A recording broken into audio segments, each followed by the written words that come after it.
Hello, everyone. Thank you for joining my presentation today. So today we're going to present about cross-cultural, which is bisexual. Okay, so that is my topic. All right, so this is my content, client background, counselor awareness, which is value and biases, intervention strategies, and also conclusion.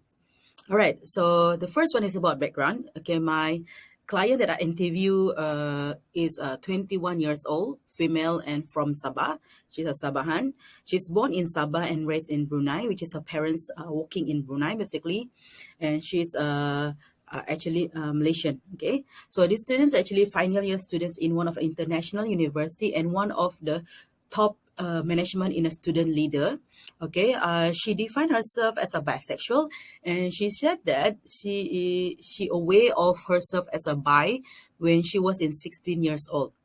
Okay, the value that he hold, okay, which is she said that to find something to make you happy no matter how hard your day is. So basically she said that there's a time down she feel down, but she always find things to make her happy for tomorrow.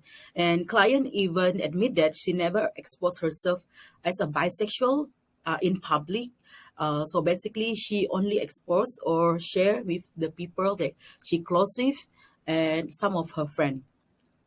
Okay, next part is about counselor awareness, which is my awareness. Okay, what is my value and bias? Okay, the first one is about religion actually. So at first I thought that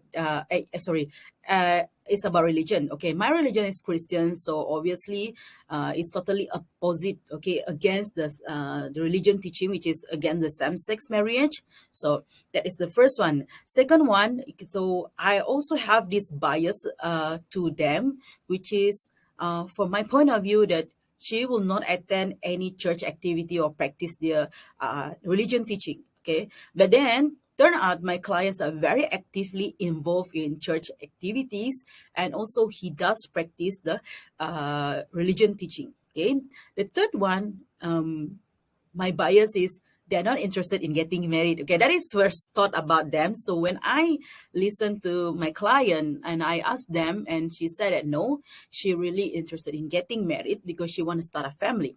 Okay, next is about in a group of them, if I found that they are LGBT community, I should avoid sharing a topic about LGBT.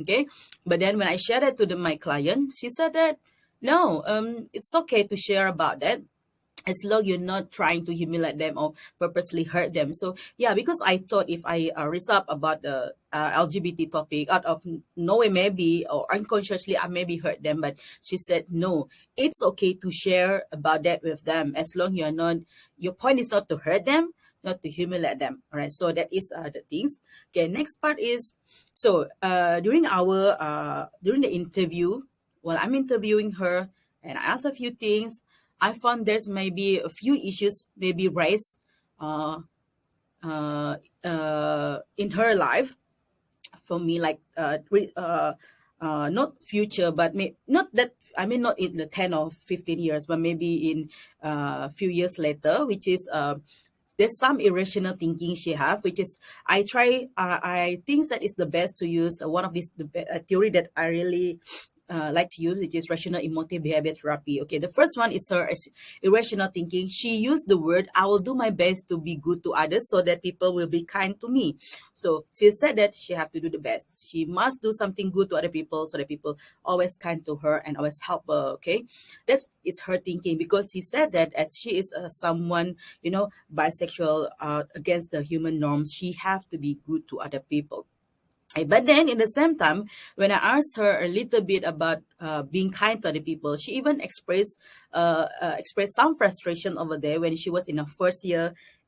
First year, she met a friend, which is she tried to be good with her because she want to make sure her friend accept who she is. But one day, she found out that she is bisexual, and her friend, suddenly said that I don't want to be a friend and take a distance, which is I don't think we should be a friend. So that's one of the cases. And then the second one, she concerned that her father will find out because during the interview, she said that her sibling know a little bit about her, and she does tell her sibling on 2016, 2000, when he was much, 16 or 17, something over there. But her sibling was like, okay, yeah, now we like kind of get it, the hints that she's not like the others. She's kind of unique. But her mom do found out about her, but she don't really accept the fact, and she's kind of like in the denial state and feel like, nah, maybe my daughter following other friend, all this thing. So father really have no idea about her gender orientation.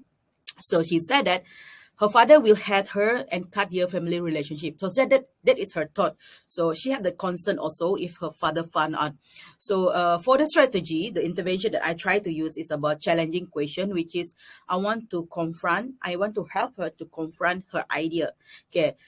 This is the question I use. For example, the irrational idea that she brought up is, if they don't love me, I'm worthless. So the challenging question that I let her use is, am I confusing habit with fact? Okay, this is one of the strategy that I will use.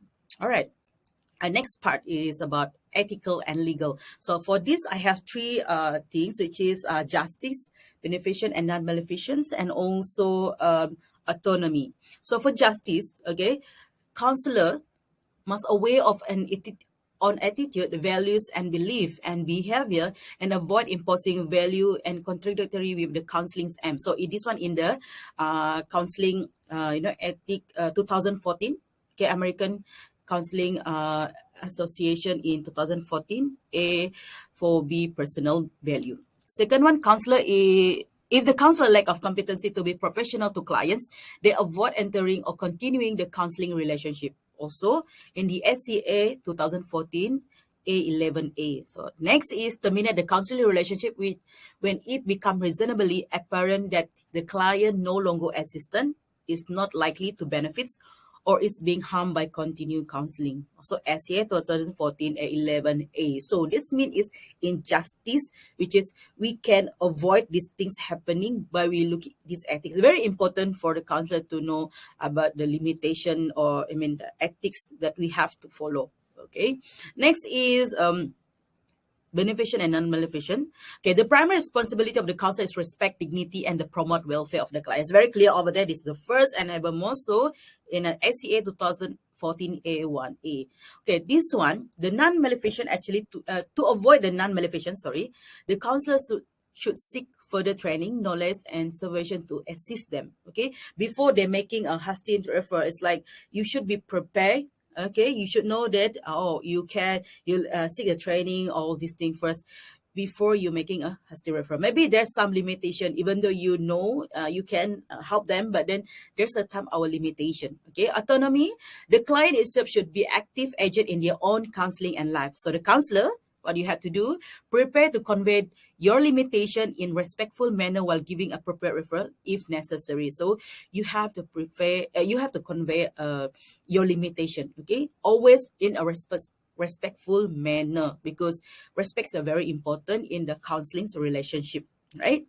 So we go to the next part, which is about association. Okay, we have a few association. Okay, which first is sexuality merdeka, or independent sexuality. Okay, this group of association actually from a group of LGBT group, which is individuals who create this, and then they have the annual festival like talk, performance, film, workshop, and etc.